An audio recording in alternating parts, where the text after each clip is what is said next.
tardes, buenas noches. Estamos en la sesión 4. La temática de hoy, como sabrán, es inteligencia artificial en los servicios de salud. Y bueno, un poco, bueno, en realidad servicios social y salud, perdón. Tenemos hoy de invitados a Alejandro Noriega y Verónica Sardés, que ahora Fabricio va a presentarlos más formalmente. Pero bueno, es un gusto contar con ustedes en esta cuarta sesión. Y si quieren, bueno, eso, nos vamos presentando en el chat los que van recién llegando para que los invitados puedan saber de qué país son. Buenísimo, Manuel. Y bueno, recibirlos como siempre es un gusto en este curso que estamos coorganizando con CICADA Uruguay y la Organización de Estados Americanos, y recibir también a estos colegas que ahora voy a presentar aquí a tanto Verónica como a Alejandro. Voy a comenzar por Alejandro. Alejandro tiene un doctorado en inteligencia artificial aplicada en el MIT Media Lab y un máster en tecnología y política de la misma universidad.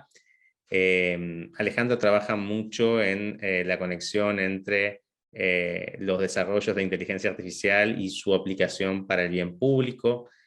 Ha liderado proyectos o iniciativas en materia de Big Data a nivel internacional y nacional, en México, Colombia, Costa Rica, Arabia Saudita. Y finalmente Alejandro fundó hace ya un tiempo Prosperia, que es una empresa de impacto social que viene trabajando en varios países de América Latina, originario de la Ciudad de México. Y bueno, es un gusto tenerte aquí, Alejandro. Y por otro lado, quien va a ser nuestra primera ponente, Verónica Sardes. Ella es investigadora de CIECTI y la Universidad 3 de Febrero y del proyecto AFAI.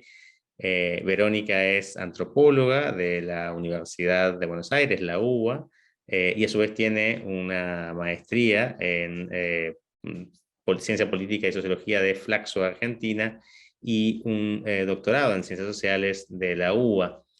Actualmente trabaja en el Centro Interdisciplinario CIECTI, de Estudios de Ciencia, Tecnología e Innovación, en temas vinculados a datos abiertos y grandes datos, y a su vez es la coordinadora técnica del proyecto ARFAI. Ella nos va a comentar un poco más sobre este proyecto.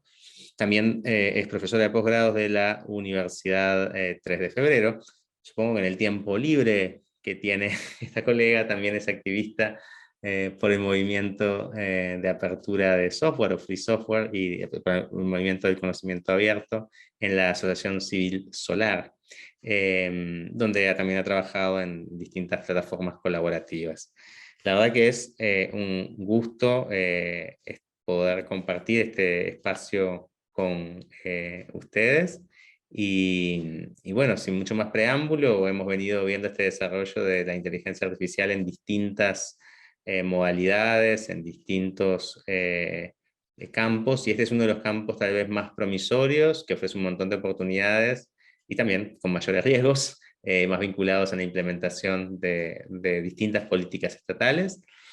Entonces, sin mucho más preámbulo, le vamos a pasar entonces la palabra a Verónica para que comience con esta exposición, y les recordamos que pueden ir dejando preguntas en el chat y pueden ir también sobre la marcha dejando esas preguntas para que al cierre con Manuel podamos ir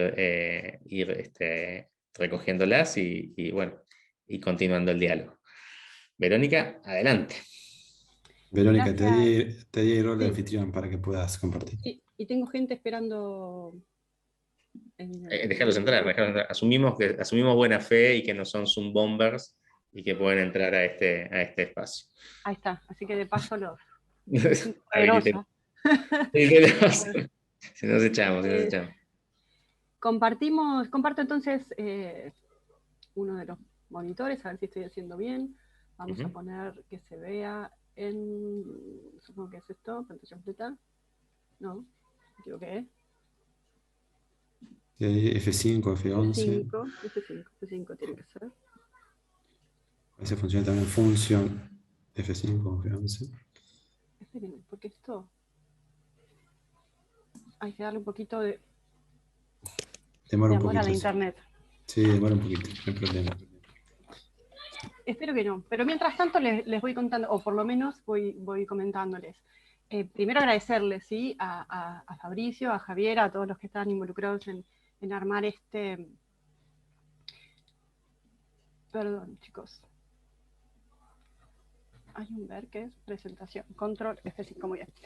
En armar toda esta capacitación, porque es una oportunidad súper interesante para hablar con personas que tienen inquietudes o que tienen dudas o con las que podemos conversar. Por eso voy a tratar de ir a cierta velocidad sobre los temas que nos propusieron un poco conversar para dar tiempo a las preguntas, ¿sí? ¿Se ve bien, Fabricio, Danilo? Sí, se ve bien, se ve bien. Perfecto.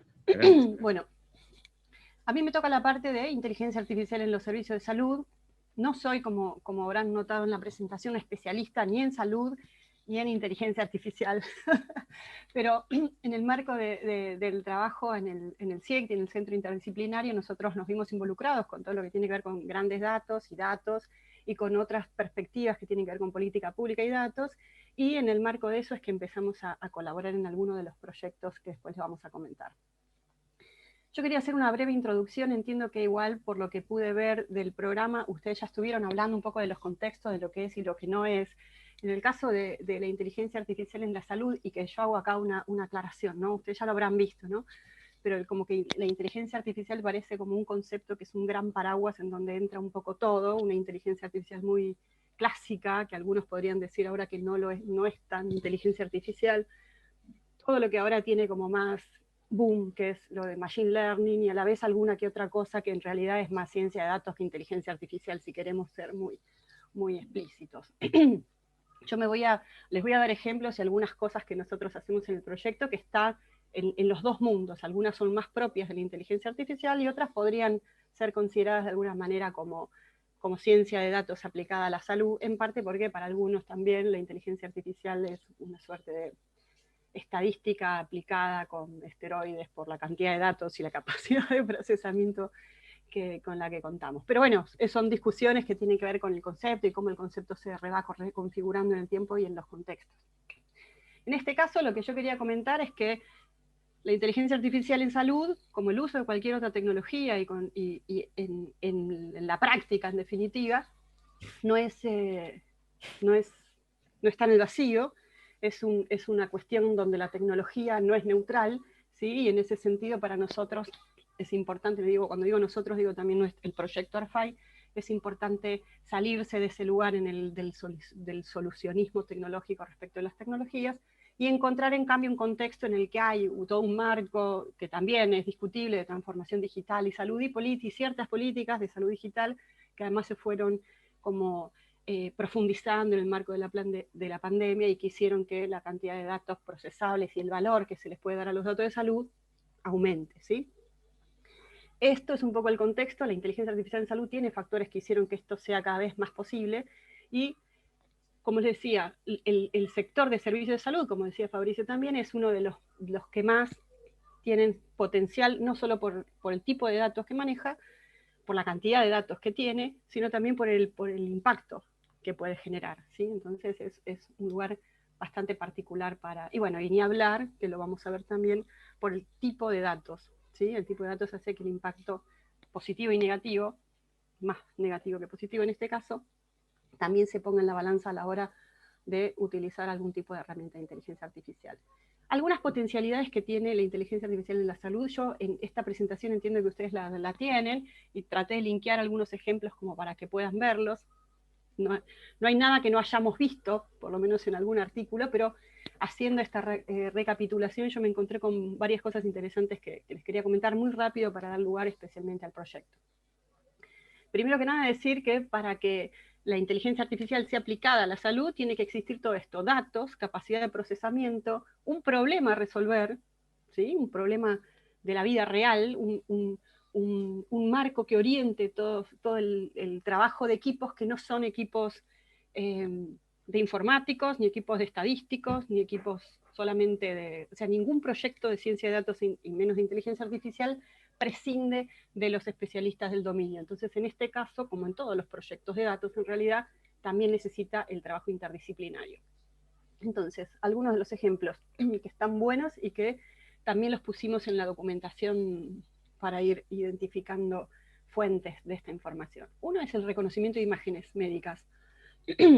Las imágenes son datos, para la ciencia de datos y para la inteligencia artificial son datos, y digamos, todo lo que es el campo de la salud tiene un montón de imágenes médicas que en los últimos años fueron totalmente digitales, ahora de hecho casi no nos dan, digamos, en algunas de las prestaciones la típica fotografía, ¿sí?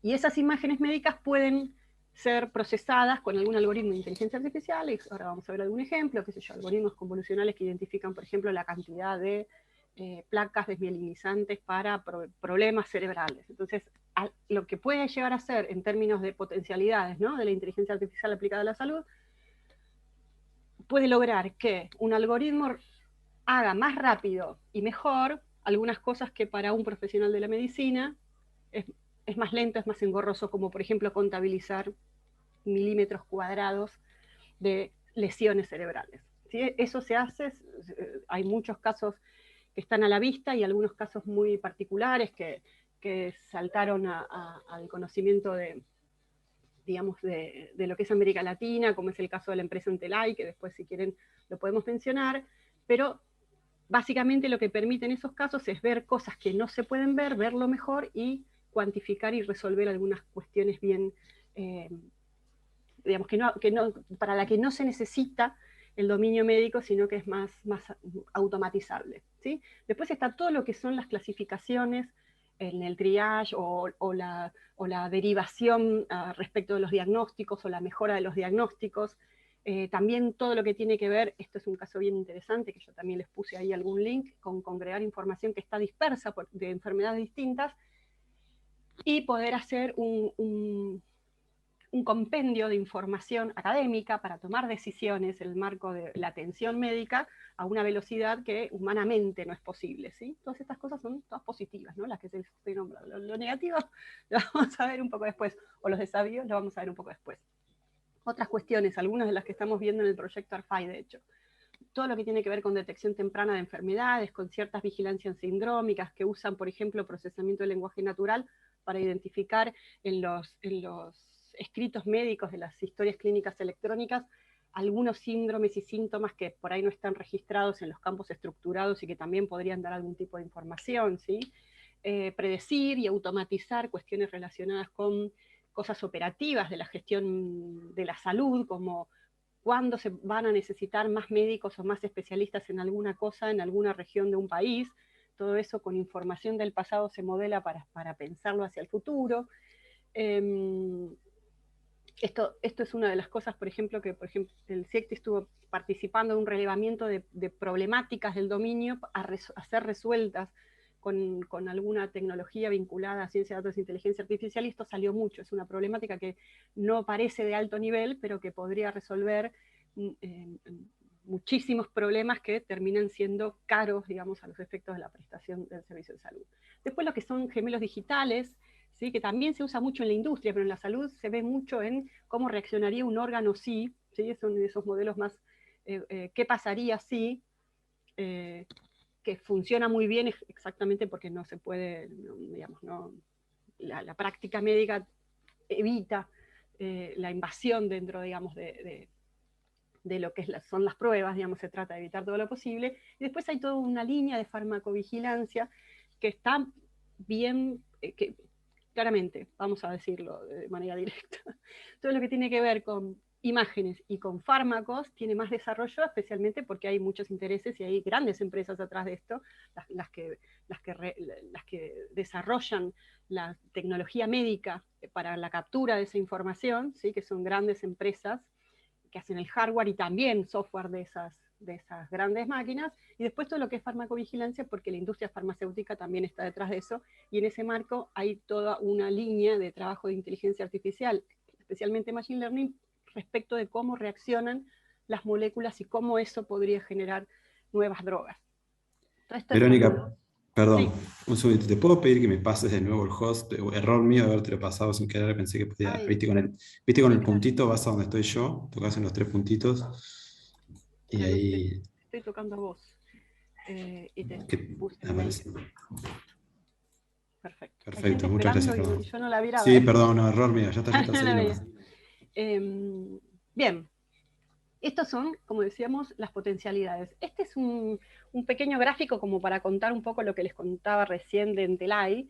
Entelai es una firma que aparece en la Argentina, que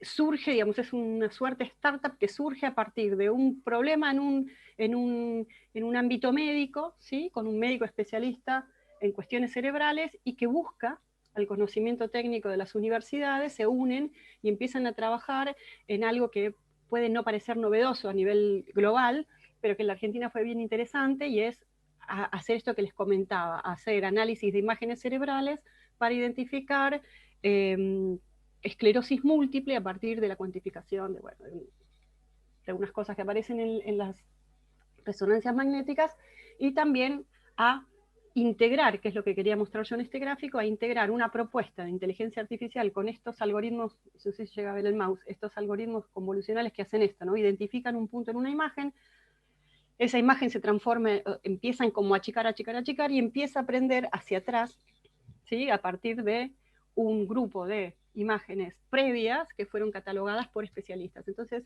uno de los documentos que yo les propongo que lean es ese proceso de coproducción entre especialistas médicos en imágenes médicas y especialistas en inteligencia artificial, especialistas en problemáticas cerebrales, que dieron lugar a un producto, ¿sí? Que fue entrenado con datos propios de aquellos que iban a ser asistidos, ¿sí? Porque ustedes ya tuvieron una reunión con Enzo Ferrante respecto de lo de sesgos, que es bien interesante también escuchar, y saben que los sesgos y, respecto de cómo se crean los algoritmos y las fuentes de datos de inteligencia para llegar a estos algoritmos de machine learning, ¿no? A esta propuesta de inteligencia artificial y de ciencia de datos en general, son un problema.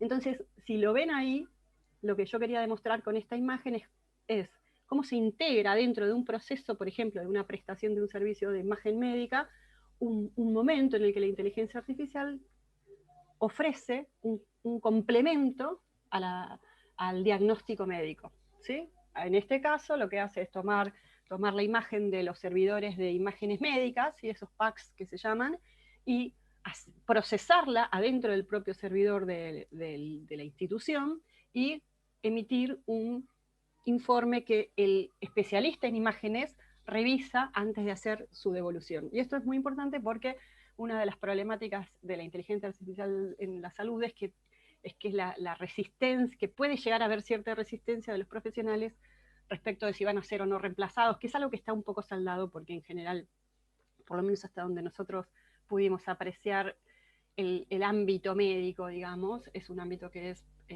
permeable al uso de tecnologías y que rápidamente tratan de adoptarla, no sin antes hacer todas estas aclaraciones que yo les decía, ¿no? Hay que dejar muy en claro que en una prestación de ese tipo, que tiene que tener tanta humanidad encima, no se puede reemplazar la decisión humana. Se trata de dar herramientas para mejorar las capacidades de esos profesionales y sacarlos también de esa prestación de servicios de bajo nivel que a veces demandan tiempo y que una máquina podría hacer mejor, claramente, ¿no? De eso se trata.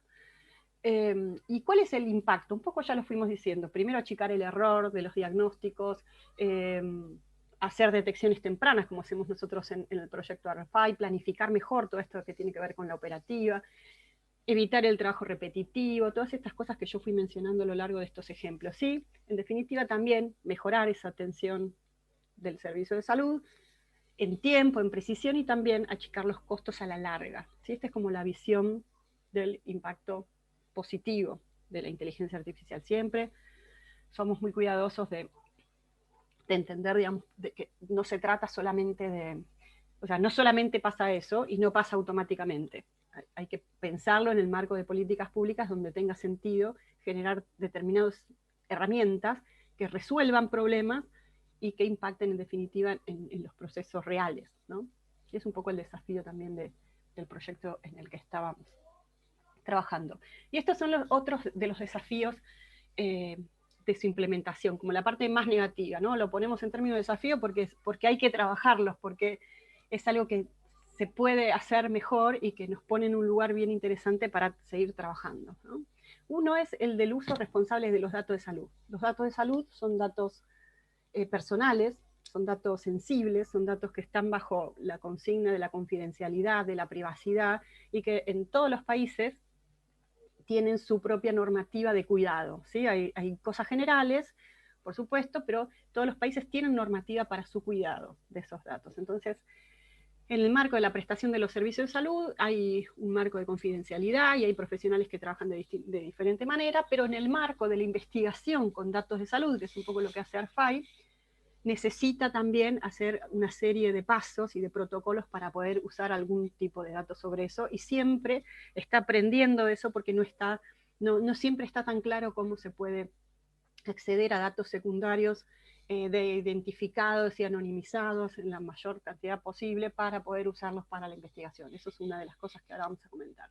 La otra que está muy relacionada es la seguridad que hay que aplicarle a esos datos para poder usarlos, y una que sufrimos mucho en el proyecto ARFAI, que es la de la calidad de los datos. Son datos que se toman, los datos de salud, los datos de la atención médica me refiero, hay muchos datos de salud, hay datos de salud o datos vitales que se toman a través de dispositivos y otras cosas que se congregan en esta idea de usar inteligencia artificial para brindar servicios de salud, pero por ejemplo desde nuestra experiencia, que es con historias clínicas electrónicas, la calidad de los datos de salud en los sistemas de salud, que hago un paréntesis, que tampoco son homogéneos y que están todo el tiempo con la problemática de que son públicos, privados, de distinto nivel de atención, de distinta jurisdicción, y todo eso congrega un corpus de datos que no siempre es fácil de manejar.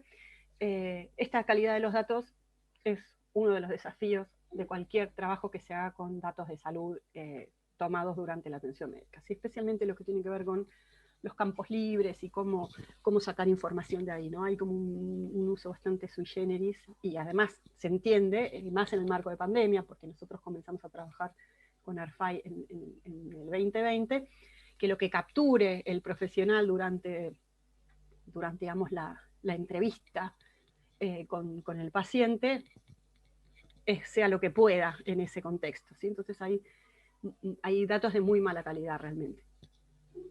Después la discusión y el desafío de que siendo datos especiales, ¿sí? Que hay que cuidar mucho y que están bajo toda esta normativa de datos sensibles, datos de salud, todo lo que se haga con los datos tiene que estar muy documentado, tiene que ser explicable y tiene que ser transparente para saber qué cosa efectivamente se está haciendo con esos datos.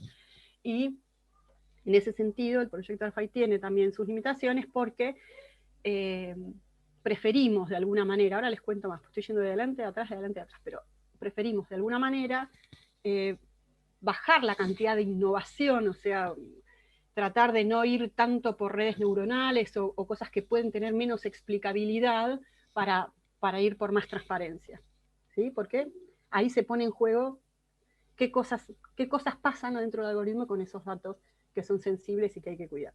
Y por último, que esto no me voy a extender porque ya hablaron con Enzo, que está en nuestro equipo del proyecto ARFAI también, es asegurar la equidad y alertar sobre sesgos, sobre que los algoritmos sean hechos por locales, que sean hechos con la diversidad necesaria y que en definitiva terminen siendo un marco de inclusividad.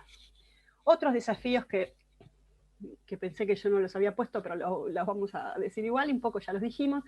Uno es evitar caer en el solucionismo tecnológico. El trabajo interdisciplinario también es un desafío para los proyectos de estas características. Como desafío o como objetivo, diría yo más bien, esto de no ceder la autonomía en términos de prestación de servicios de salud, y que además es un derecho humano de acceso a la salud, no perder la autonomía de las decisiones que se toman frente a los problemas de salud de distinto nivel, ¿sí? No solamente el médico con su informe respecto digamos, por ejemplo, de esto que decía de las imágenes cerebrales, sino también decisiones que son más de corte de política pública, de qué hacemos o qué no hacemos con la pandemia en función de datos que están siendo revisados. Todo eso es importante que, por lo menos es lo que entendemos desde el punto de vista de la salud, no sea automatizado, ¿sí? o no totalmente automatizado, y no automatizado cuando se trata de decisiones que no se pueden revertir. ¿Sí? Y para pensar estos desafíos de un proyecto real, lo que yo les quería comentar, y un poco para eso, y por eso estoy acá yo y no un especialista en inteligencia artificial probablemente, es el proyecto ARFAI. El proyecto ARFAI es un proyecto que está en el marco de una cohorte que es el de Inteligencia Artificial for COVID y for COVID del IDRC y el SIDA. Es un proyecto, es uno de los 2 proyectos latinoamericanos de 9, perdón, acá está el perro que entra y sale, que fueron efectivamente financiados por estas 2 organizaciones y que estaban en el marco de la pandemia. Empezó en julio, digamos, en la convocatoria, y en octubre ya estábamos trabajando en distintas cosas en relación a esto.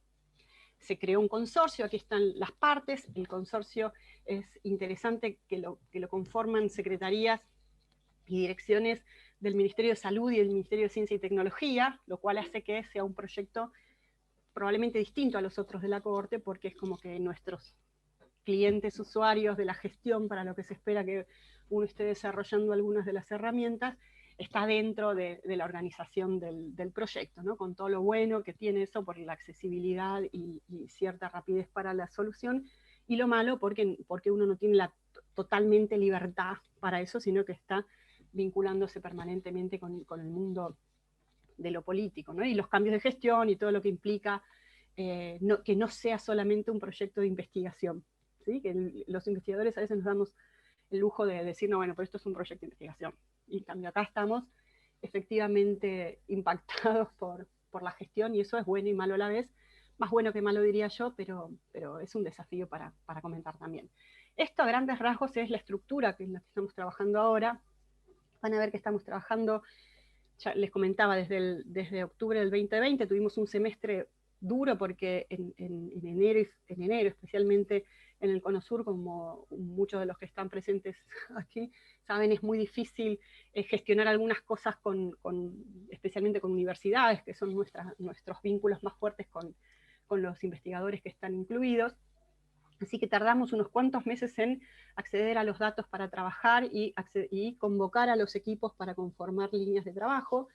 Ya para el segundo semestre estábamos todos trabajando en distintas líneas, que son las que les quiero comentar. Por un lado, nosotros usamos, hay que decirlo antes, datos de historias clínicas electrónicas del pasado, ¿sí? Y el proyecto tiene como objetivo ampliar funcionalidades de la historia clínica de la Argentina nacional, que se llama Historia de Salud Integrada, que es un desarrollo del Ministerio de Salud, que ofrece a las distintas jurisdicciones y que ya está en proceso de implementación. Entonces, si bien yo les voy a comentar estas líneas que son parte más de lo que tiene que ver con ciencia de datos e inteligencia artificial, el proyecto ARFAI tiene otras dimensiones más propias del apoyo a la implementación de la historia de salud, que por suerte, si no, no tendría tanto sentido tampoco articular con este proyecto, es un desarrollo de software libre, ¿sí? que es descentralizado, o sea, cada efector, en la medida de la organización de la jurisdicción, tiene sus propios bases de datos, digamos, controla su propio modelo de bases, no modelo de base de datos, sino sus propios datos en sus propios servidores donde disponga ponerlos, ¿no?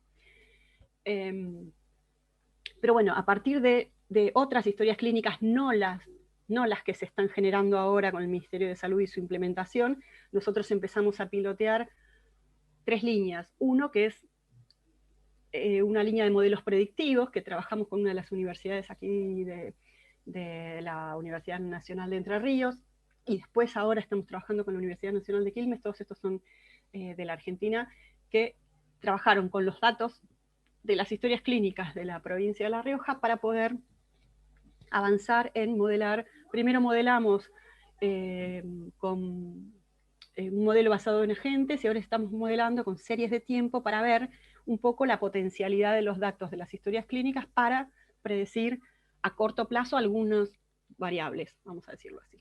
tiene más complejidad y cada uno de estos modelos tiene variables distintas, no importa, los puedo invitar a revisar algún paper eventualmente de los que están por publicarse. Después uno bien interesante, que es el que está más relacionado a la inteligencia artificial, que es el de fenotipos computables, que es con procesamiento de lenguaje natural, supervisado, o sea, hacer un algoritmo de machine learning supervisado que lo que hace es identificar fenotipos, enfermedades sería el término por fuera, digamos, de la jerga, para, en definitiva, predecir qué es lo que puede pasar en el futuro también, ¿sí? ¿Por qué?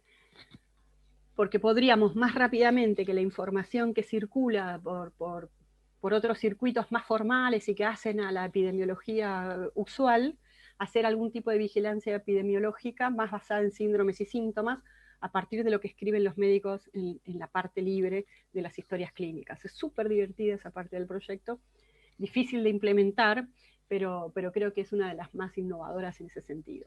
Y después todo lo que son tableros, ¿sí? Tableros de información que a partir de los datos de la historia clínica electrónica, que están además catalogados y usan determinados estándares de terminología médica, sería el concepto, poder tomar de allí también cómo se construyen los fenotipos o las enfermedades y poder visualizarlas rápido para la toma de decisión a un cierto nivel de mesogestión, que son, por ejemplo, los municipios o las pequeñas provincias. Entonces, ofrecer un tablero para toma de decisión rápida, más bien epidemiológica en algún sentido, pero no, sin reemplazar la epidemiología de nivel nacional, sino para los efectores que son los que van al terreno, los que van al campo, ¿sí? Por ejemplo, podrían identificar un foco de distintos síndromes y síntomas que están ubicados en una determinada cuadra, por poner un ejemplo, y entonces decir, puede ser que sea dengue y ir a hacer control de focos, ¿sí? Es bien para detección temprana de focos de posibles enfermedades epidemiológicas. 5. 5, bien. Dale. Y después, todo lo que ven abajo es transversal. Y creo que es una de las partes más ricas, porque en términos de, como les decía, de innovación en inteligencia artificial, uno siente que se queda corto todo el tiempo por un montón de complejidad que tienen los datos, pero a su vez que abre caminos bien interesantes en materia de lo que es la revisión de los sesgos de datos de salud, que no hay tanto escrito sobre eso, salvo en imágenes, y una cuestión muy importante que es la de la ética. Nosotros hicimos todo un recorrido para poder usar esos datos, que están enmarcados también en el contexto de la pandemia, pero aprendimos mucho sobre eso y sabemos lo que hay que hacer, o mejor dicho, sabemos lo que no hay que hacer, o lo que falta por definir hacer, ¿sí? Me refiero a todo lo que es la normativa posible para el uso de datos secundarios en salud para investigación, ¿sí? Es algo que nosotros estamos trabajando porque nos parece importante. Y en esa mezcla, o en esa articulación entre sesgo y ética, nosotros abrimos una nueva línea de trabajo que es la de uso responsable de datos, donde no solamente estamos trabajando en estas cuestiones que pueden llegar a ser normativas y que hacen al estado de la cuestión, sino también en cosas puntuales como es la mejora del algoritmo de anonimización que se usó para anonimizar el texto libre de las historias clínicas, como uno de los proyectos de postdoctoral de una de las investigadoras, por ejemplo, ¿no? También hay una articulación fuerte con investigadores e investigadoras que están trabajando en estos temas, becarios, becarias, y una cosa bien interesante, que esto de los sesgos y del género no solamente lo vemos en los modelos, en los datos, sino también que lo transmitimos en los equipos. Enzo habrá hecho algún comentario al respecto. Es un proyecto que tiene un 60%, si no me equivoco, así a ojo de buen cubero, de mujeres trabajando, y nos jactamos de eso porque hicimos un esfuerzo por conseguir mujeres que estuvieran de acuerdo en participar en este proyecto, que tuvieran el tiempo, ¿sí? Ahí van a haber nombres que son bastante conocidos en el mundo de la ciencia de datos y la inteligencia artificial, y sin embargo lo logramos y es un equipo valioso en esos términos. Y después, bueno, todo esto, por ejemplo, el tablero para la mesogestión, con la integración de lo que podamos terminar de madurar con los modelos predictivos últimos y lo de fenotipado computable, ¿sí? Se va a empezar a pilotear en estos próximos meses, probablemente en la provincia de Buenos Aires, que ya tiene su nube provincial, vamos a llamar así, con cierto avance en la implementación de la historia de salud integrada para cubrir el desafío técnico entonces de pasar de los pilotos científicos, vamos a llamarlo así, no digo en el vacío, pero los pilotos, a la gestión de la vida real, ¿no? Entonces, bueno, esto ya se los dije, porque lo usé con el otro slide, y pensando esos desafíos en un proyecto real, les decía, esa tensión, investigación, gestión, es bien notable en el proceso. Eso es para hacer un paper más de antropología, ¿no? Salirse del mundo de la coordinación de los proyectos y usar un poco la estrategia como estudio de caso y ver qué pasa con los proyectos que son así tan híbridos, ¿no? Después todo lo que tiene que ver con la implementación de la historia de salud integrada, cómo se implementa, cómo se capturan los datos, qué pasa con esos datos, cómo impactan los estándares. Exactamente sobre eso quería mencionar antes de tener esta reunión. Nosotros estuvimos reunidos con el capítulo argentino de SNOMED, que es el estándar de terminología médica que se usa en la mayoría, te diría yo, de las historias clínicas electrónicas, y ahí, por ejemplo, junto con el equipo de sesgos y la Cátedra Libre de Estudios Trans y un par de especialistas más que se sumaron a esta cruzada, estamos trabajando en la despatologización de términos que quedaron en un estándar que comenzó a fines de los años 90 y que ahora va por una versión, pero va dejando cosas en el camino que importan y que son una discusión política sobre esos términos. Todo esto tiene que ver con datos y tiene que ver con ciencia de datos, con inteligencia artificial, pero si ustedes se dan cuenta, nosotros estamos trabajando como en muchas capas, ¿no? En las capas de la gestión, en las capas de esta discusión sobre los sesgos ya a un nivel de estándares, en la capa de la mesogestión, donde estamos trabajando con los usuarios que van a ser de los tableros, y eso demanda bastante trabajo y a veces como que queremos lograr más cosas de las que podemos en el tiempo. Ya vamos por el segundo año de proyecto, y una de las cosas que proponían en esta estructuración de estas intervenciones nuestras era dar cuenta de las políticas públicas en torno al tema. Hablando de capas y de niveles hay muchas. Desde el punto de vista de la inteligencia artificial en salud o de los datos de salud, hay estrategias nacionales de salud digital que terminan por ser un ámbito de captura de esos datos. Hay recomendaciones respecto, en Argentina por lo menos, que es el lugar en donde más conozco la política, y más que la política, la normativa. Tenemos nosotros nuestra ley de derechos del paciente, todo lo que es protección de datos personales, y el gran marco internacional de los derechos humanos cuidan esta situación, pero está pendiente todo lo que tiene que ver con regulación específica de inteligencia artificial en salud. Para ponerles un ejemplo, el caso de Entelay, cuando terminan su producto, ¿sí? Lo iban a empezar a utilizar en un centro médico. Entonces dijeron, vamos a preguntarle a la ANMAT, que es el organismo nacional argentino que registra la tecnología médica y los medicamentos y los certifica, si tenemos o no tenemos que certificar. Y el ANMAT le dijo, no. Entonces dijeron, bueno, ya que me dijeron que no, por favor registren que no necesitamos esa certificación. Cuando volvieron a hacer esa consulta le dijeron, no, al final sí, pero no podían certificarlo porque no estaban preparados para eso, nunca habían certificado un instrumento de salud, ¿sí? Una herramienta de salud, una máquina, entre comillas, de salud, que estuviera basada en inteligencia artificial.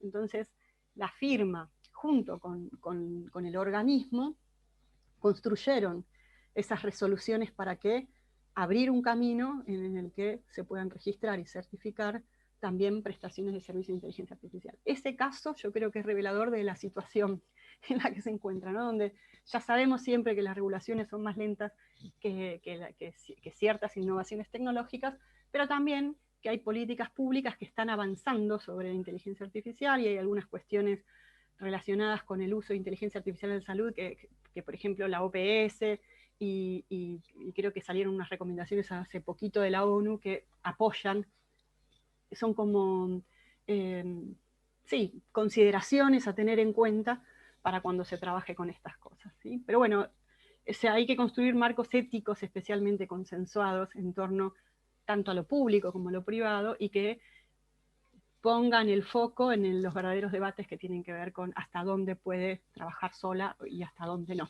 ¿sí? Que es un poco la cuestión de la automatización. Y con eso, para dejar abierto a preguntas, les agradezco un montón. Perfecto. Muchas gracias por tu presentación.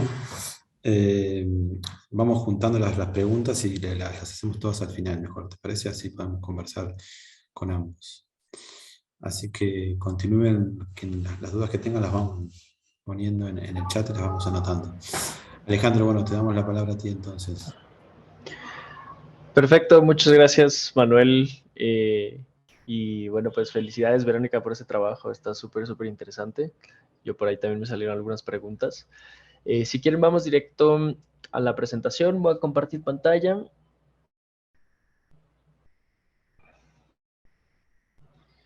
Si pueden ver mi pantalla, ¿va?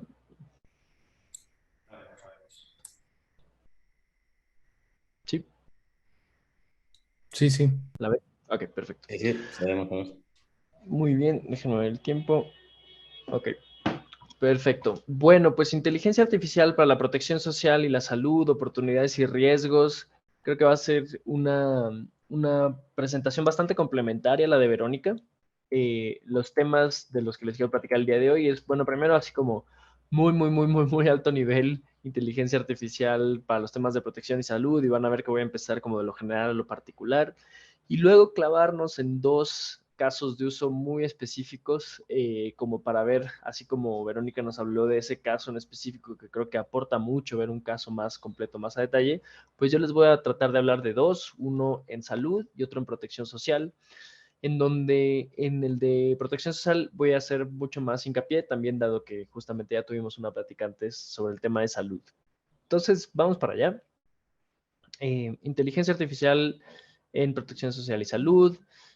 Pues aquí nada más, justo yendo de lo general a lo particular, darnos cuenta que si vemos así, por ejemplo, un diagrama respecto a los startups más importantes en el mundo que están utilizando inteligencia artificial, en qué sectores lo están haciendo, pues vemos que justamente salud tiene un pedazo, es el más, es quizá de los más grandes, los más activos. Obviamente hay muchos temas más del sector privado, de finanzas, mercadotecnia, etcétera, pero pues también hay en protección, no, obviamente no hay protección social aquí, pero hay algunas cosas relacionadas, como por ejemplo, gobierno y planeación urbana, ¿no? Entonces, bueno, eso es así como si vemos a grandes rasgos, probablemente le podemos dar doble clic a un sector como el de salud y ver que, bueno, es una cosa enorme, ¿no? Se puede dividir en un montón de sub sectores, tipos de aplicaciones, y ahí vemos que hay una actividad impresionante, ¿no? Creo que ni siquiera voy a ir a mencionarlos, porque también Verónica ya nos habló de varios de ellos, pero también tienen ahí las diapositivas. Y aquí el mensaje es que hay muchísima actividad, especialmente en el sector salud, pero también en otros. Es un mundo muy activo. Ahora, si lo vemos desde el punto de vista más, no pues digamos de empresas, de startups, sino más de aplicaciones para el bien público, o en particular si nos enmarcamos en los objetivos de desarrollo sostenible, pues muy interesante aquí. De hecho, en las diapositivas pueden ver, les puse la liga al artículo. Hay un artículo que trata de relacionar para cada uno de los objetivos, pues cuánta evidencia, o si hay o no hay evidencia sobre efectos positivos, o sea, habilitadores, o negativos, inhibidores de pues la sociedad para llegar a estos objetivos. Aquí podemos ver pues cada uno de los objetivos, y estos subcuadritos son básicamente los targets de este objetivo de no pobreza, por ejemplo. Y en verde está, bueno, pues si se tiene evidencia de que la inteligencia artificial puede ser habilitadora para lograr esos subobjetivos, o también si hay evidencia de que también puede ser inhibidora de nuestra capacidad para llegar a esos objetivos, y eso es las barritas naranjas. Entonces, bueno, es interesante ver, por ejemplo, que hay diferencias entre objetivos. Hay algunos en donde pareciera que la inteligencia artificial, pues hay más evidencia que va a ser positiva que negativa. Hay otros que está claro que está de las dos. En particular, en esta presentación, como saben, nos va a interesar, por ejemplo, el objetivo, el ODS 3, que es buena salud y bienestar, y el objetivo 1, que es la no pobreza. Y ahí son interesantes, si se fijan, por ejemplo, en salud, estamos observando que pues hay casi que pura evidencia positiva, ¿no? De que es más habilitador que inhibidor de la capacidad de las sociedades para llegar a buenos estados de garantía de la salud y el bienestar. Por eso vemos más verde y por ahí nada más una evidencia de que es inhibidor. Sin embargo, por ejemplo, en no pobreza es un panorama más mixto, ¿no? Hay evidencia que puede ser tanto habilitador como inhibidor. Y evidentemente, bueno, una de estas aplicaciones les voy a hablar el día de hoy, que es habilitadora. Sin embargo, hay muchas pues, consecuencias de la inteligencia artificial que pueden ser inhibidoras, principalmente en todos los temas que tienen que ver con sustitución de la fuerza de trabajo, ¿no? Y bueno, les motivo a darle clic a este artículo, está bastante interesante, es como un análisis para tener un overview general. También están en términos de medio ambiente. La buena noticia es que en medio ambiente parece positivo el escenario en donde hay más impacto positivo que negativo de la inteligencia artificial.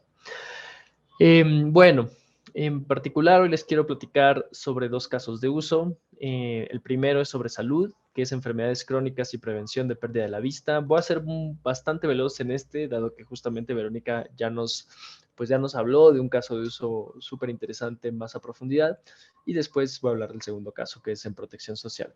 Pero vamos al primero. Entonces, ¿cómo la inteligencia artificial puede apoyar en el control de enfermedades crónicas y la prevención, en particular, por ejemplo, de la pérdida de la vista? Este es un caso, bueno, que es cercano a mí. Llevamos trabajando en él ya alrededor de 4 años y por fin este año realmente empezó a tener impacto a una escala importante.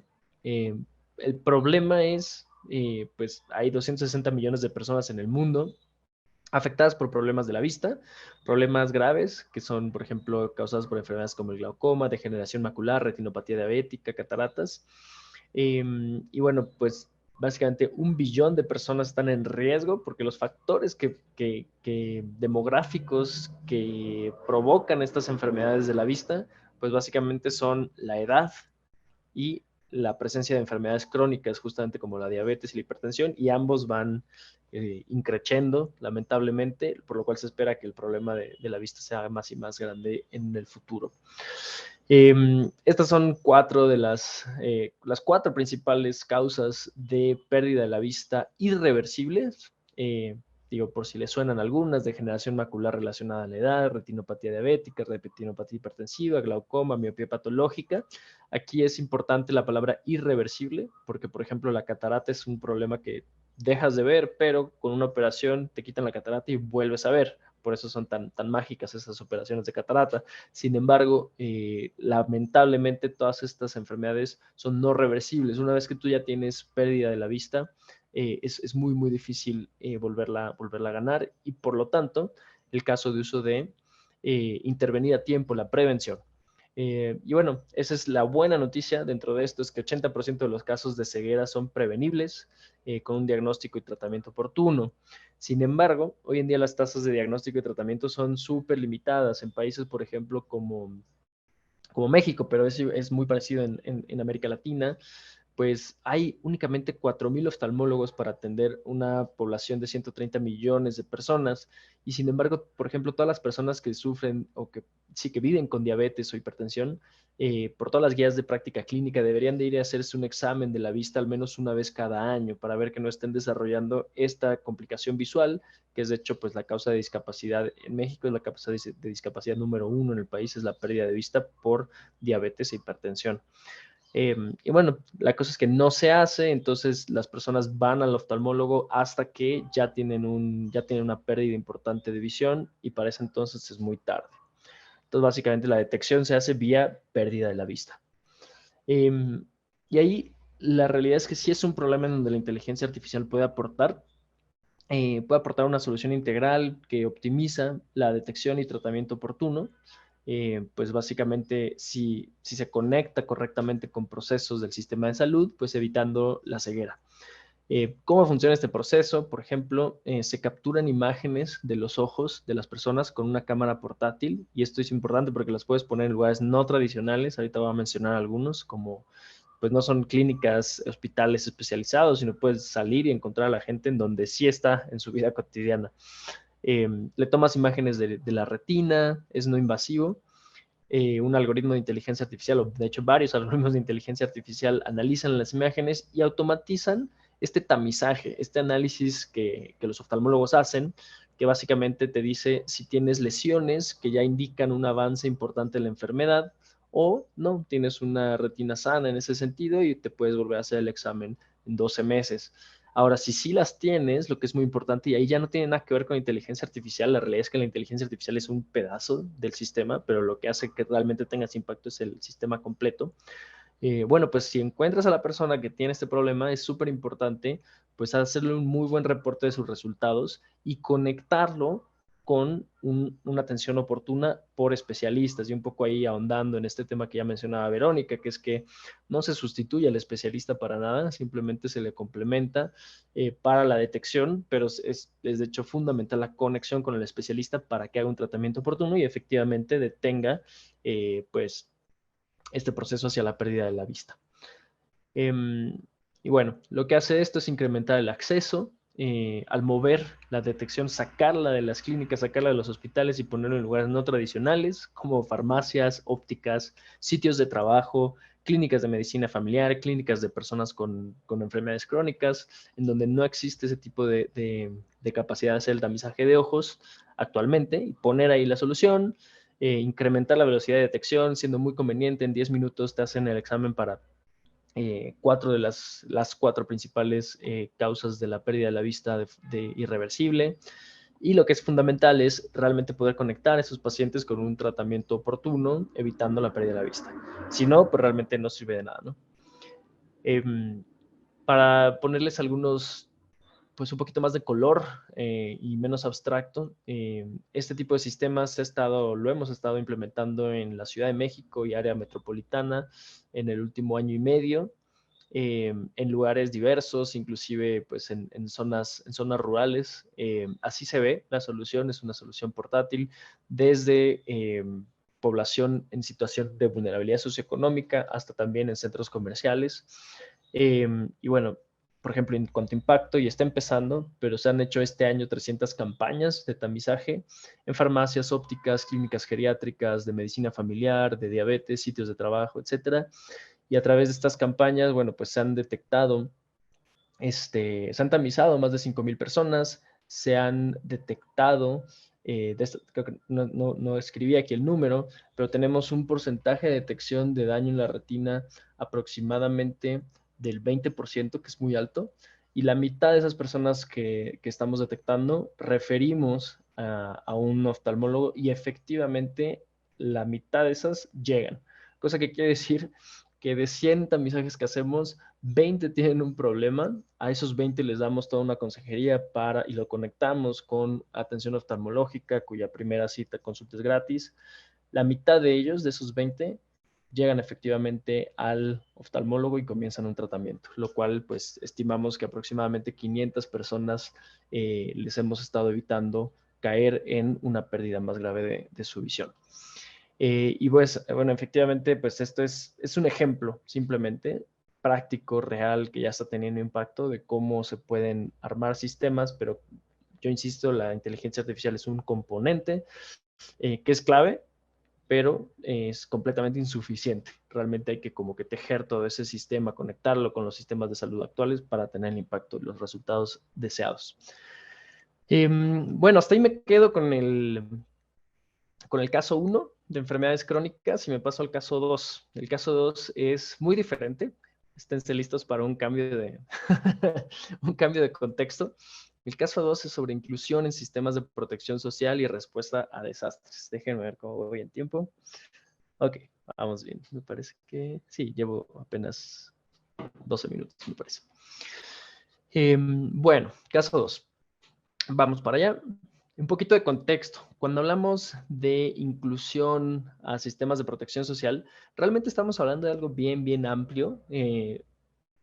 Por políticas sociales, por ejemplo, nos referimos a todo tipo de políticas que tocan todas las esquinas del desarrollo social, desde las más clásicas que todos conocemos, como estos programas de transferencias monetarias, en donde a un porcentaje de la población se le da un apoyo monetario mensual, típicamente, muchas veces a cambio de ciertas corresponsabilidades, como mantener a los hijos en la escuela, etc.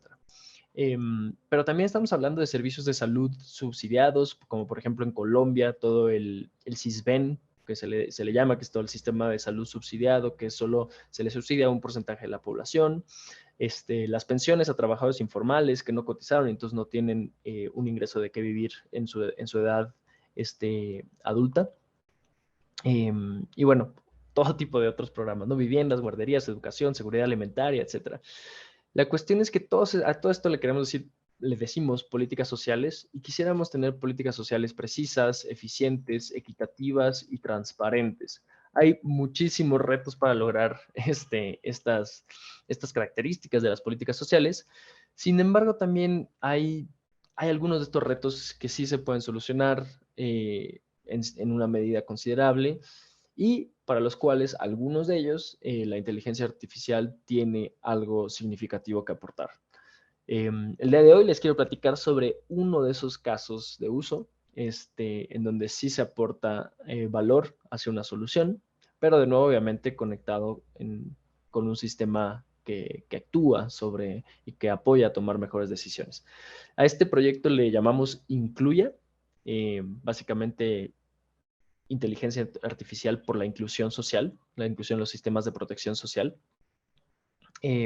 Primero se los describo en abstracto, sus elementos en abstracto, y luego van a ver que vamos a hablar de él de forma muy concreta y visual. Algunos bloques. Si utilizamos, por ejemplo, inteligencia artificial para generación de mapas de pobreza y mapas de uso de suelo, por ejemplo, si es habitacional o no habitacional, inteligencia artificial sobre imágenes satelitales de alta resolución, pues resulta que podemos generar estos mapas para zonas urbanas y rurales a gran escala, o sea, las grandes zonas urbanas, por ejemplo, el área metropolitana de Buenos Aires, que es enorme, o la de la Ciudad de México, o la de cualquier país en realidad, actualizados y con muy alta resolución, por ejemplo, cuadraditos, celdas de 50 por 50 metros. ¿Y eso para qué, no? ¿Eso para qué nos sirve? La realidad es que, pues, evidentemente en sí pues, no sirve de nada, pero ¿qué tal que le empezamos a poner algunas otras capas de información, como georreferenciar los beneficiarios actuales de programas sociales? Y, por ejemplo, también podríamos georreferenciar la infraestructura actual, infraestructura, por ejemplo, infraestructura social, escuelas, centros de salud, asistencia social, guarderías, comedores sociales, etcétera. Entonces, ya teniendo esas capas, ahí sí se pueden empezar a habilitar algunos casos de uso de alto valor. Principalmente, y es algo que nosotros en la organización en la que yo trabajo, que se llama Prosperia, hacemos muchísimo hincapié, es que esto tiene que ir empaquetado en sistemas de apoyo a toma de decisiones, porque al final, si lo que queremos hacer es impacto social, todo impacto social tiene que pasar a través de cambiar una decisión, de apoyar una decisión para bien, o miles de decisiones para bien. Y por eso es que hay que tener sistemas de apoyo a toma de decisiones.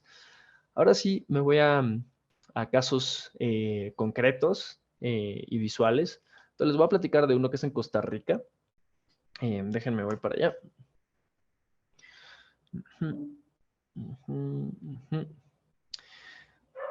Muy bien.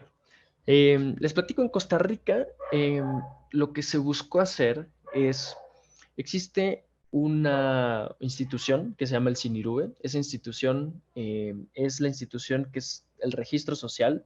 Es el equivalente, si conocen, por ejemplo, el SISBEN en Colombia o el Cadastro Único en Brasil, es el equivalente de esas instituciones, que es básicamente la base de datos de toda la población que son beneficiarios de programas sociales y, muy importante, también es la base de datos de aquellos que pueden ser, que son beneficiarios potenciales de los programas sociales. Entonces, básicamente aquí lo importante es que para que una persona, para que un hogar pueda acceder a casi cualquier programa social en Costa Rica, tiene primero que estar dentro del CINIRUBE, y luego de ahí, ya viendo lo que quiere decir que se envió un trabajador social a su hogar a levantar el cuestionario socioeconómico, y con base en ese cuestionario ya pues se puede calcular la elegibilidad y también se le puede dirigir a la serie de programas sociales que mejor queden con pues el perfil del hogar, ¿no? Déjenme, voy a cerrar la ventana espero que no estén escuchando mucho ruido, denme un segundo.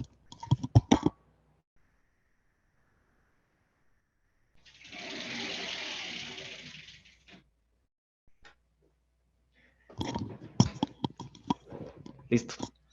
Bueno, Entonces, en colaboración con el BID, el gobierno de Costa Rica y Prosperia, lo que nos dispusimos a hacer es básicamente pues ayudarle al gobierno a mejorar y a saber que no hay población en pobreza o pobreza extrema que no está siendo parte de esa base de datos, ya que esa base de datos pues es la puerta a toda la política social.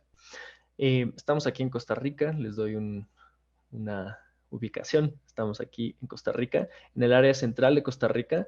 Esta área urbana que tenemos aquí, déjenme se las muestro. Son las 4 principales ciudades de Costa Rica, en donde se concentra más del 80% de la población, y es en toda esta área que fue nuestra área de análisis. Ahora les voy a hacer obviamente un paseo muy rápido por el proyecto, tratando de resaltar pues básicamente sus elementos principales y el impacto que puede tener. Pero lo que se hizo es con muy alta resolución y para toda esta área muy grande, o sea, gran escala y alta resolución, se trató de hacer un mapeo que nos dijera, pues, dónde hay población en situación de pobreza o pobreza extrema, y especialmente dónde hay población en situación de pobreza, pobreza extrema, que no esté ya incluida en el CINIRV, que no tenga cobertura el CINIRV, o sea, que esté excluida. Ahora, cuando digo alta resolución, me refiero a, por ejemplo, estas celdas que estamos viendo aquí de 50 por 50 metros, que es, bueno, pues bastante alta. Y para cada una de esas celdas vamos a hacer el análisis. Déjenme, me vuelvo a echar para atrás. Se los voy a contar muy rápido para no pasarme el tiempo y dejar tiempo a preguntas y discusión. Pero bueno, se desarrolló un modelo de inteligencia artificial que nos dice para cada una de esas celdas si es área habitacional o no habitacional. Si lo que estamos viendo ahí son casas, viviendas, gente que vive ahí o cualquier otro tipo de superficie. Aquí con esta herramienta estoy filtrando y básicamente lo que nos queda en azul es lo que cumple con el criterio de alta probabilidad de área habitacional. Entonces lo que vemos es que se queda fuera los parques, los estadios, los ríos, las áreas verdes, los aeropuertos y también todos estos techos grandes que son áreas comerciales e industriales. Luego, siguiente modelo de inteligencia artificial que se desarrolló y que aquí voy a aplicar. Obviamente esto es un resumen de un proyecto muy grande que nos tomó más de un año de desarrollar. Aquí lo voy a colorear por un modelo que hace una estimación de dónde hay alta probabilidad de que los hogares que estamos viendo ahí estén en situación de pobreza o pobreza extrema. Es interesante ver que, bueno, aquí esta gráfica nos los va a colorear en color rosado, aquellos que tienen alta probabilidad de pobreza extrema, y en verde aquellos que tienen baja probabilidad de pobreza extrema. Es interesante ver que, pues, predomina el verde, y eso corresponde con que la tasa de pobreza extrema en Costa Rica es alrededor del 8%. Pero pues hay zonas muy claramente como estos focos rosados, ¿no? Me voy a acercar a uno de hecho es el más grande que concentra mucha población en situación de pobreza extrema, o al menos así lo indica el coloramiento de acuerdo al modelo. Y bueno, es interesante ver aquí esta zona que está muy en rosa, un río, y del otro lado tenemos toda esta zona que está en verde. Voy a quitar la coloración un poquito para que se vean las características de las viviendas que viven ahí. Pues vemos que efectivamente, digo, como le robo la expresión a Verónica, a ojo de buen cubero, pues efectivamente se ve una diferencia muy importante entre las condiciones de vida de la gente que está debajo de o al sur de este río y la gente que está al norte.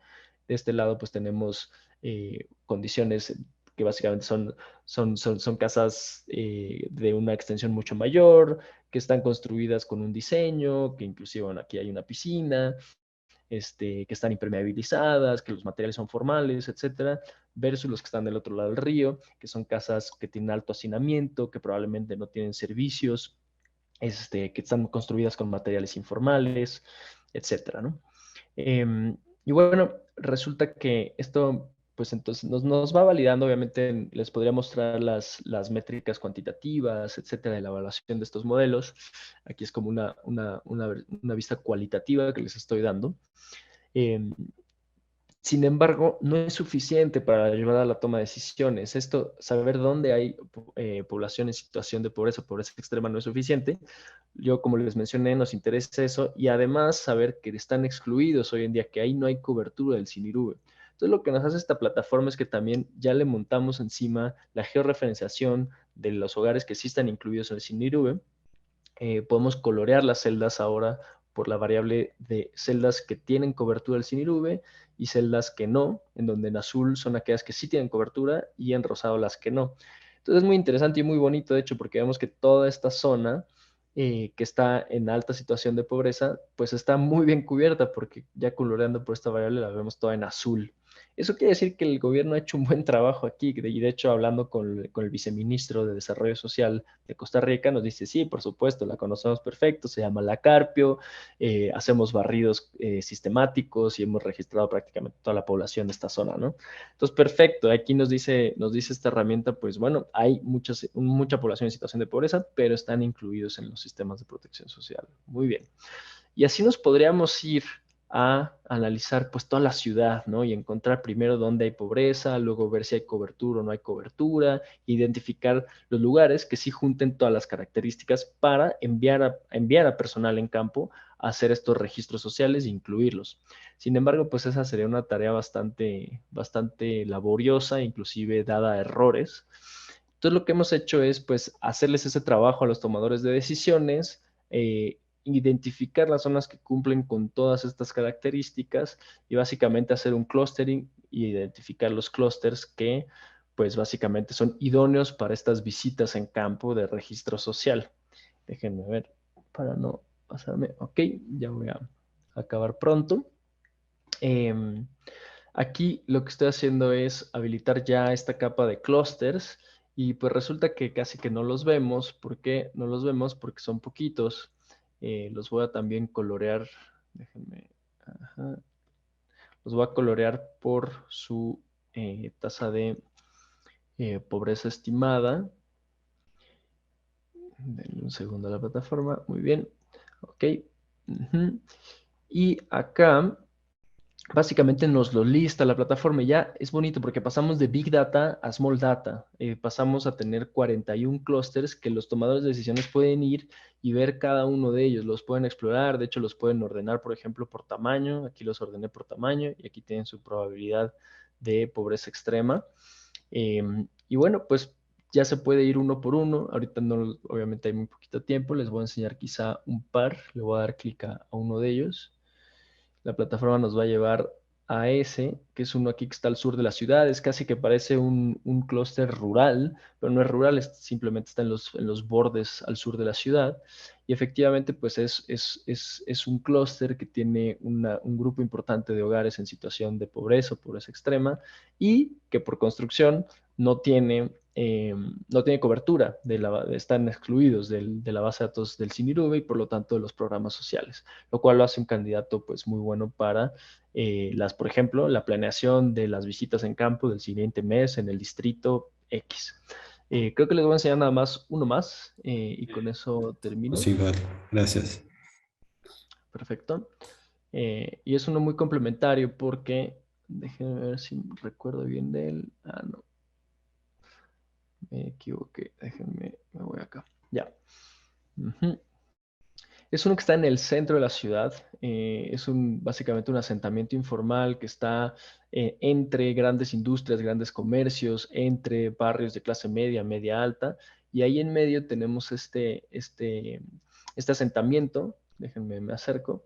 Es un asentamiento informal que tiene, pues, de nuevo, mucha población. Serán unas 300 familias en situación de pobreza extrema y que están excluidos de la protección social.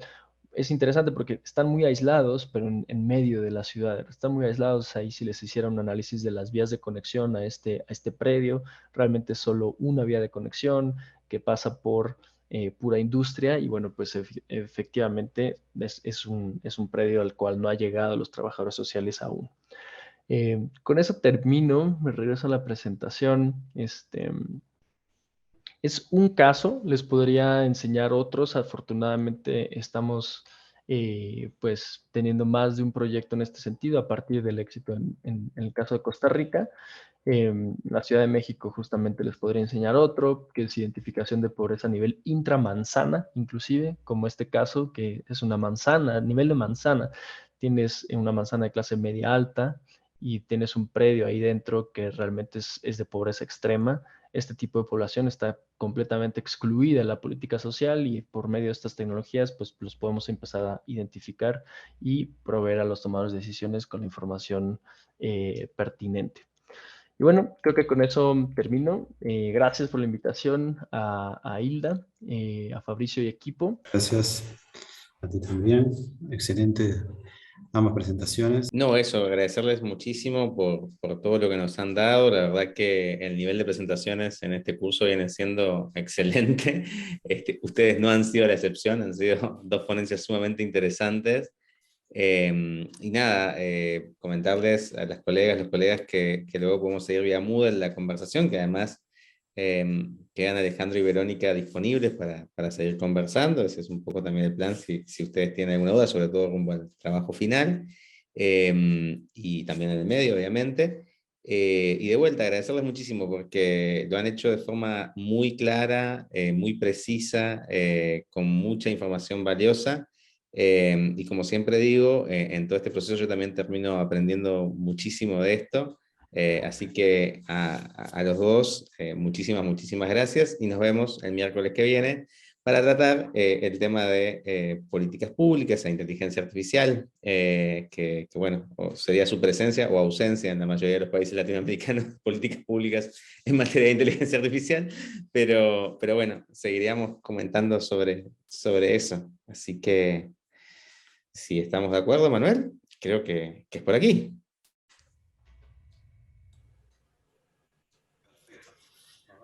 En la próxima, saludos a todos, muchas gracias por participar nuevamente. Como decía Fabricio, bueno, nos encontramos en la siguiente sesión, que va a ser el 19/5 a la misma hora también, a las 17:30. Así que nos vemos por allí. Hasta luego. Muchas gracias por escucharnos. Gracias a ustedes. Pasen muy bien.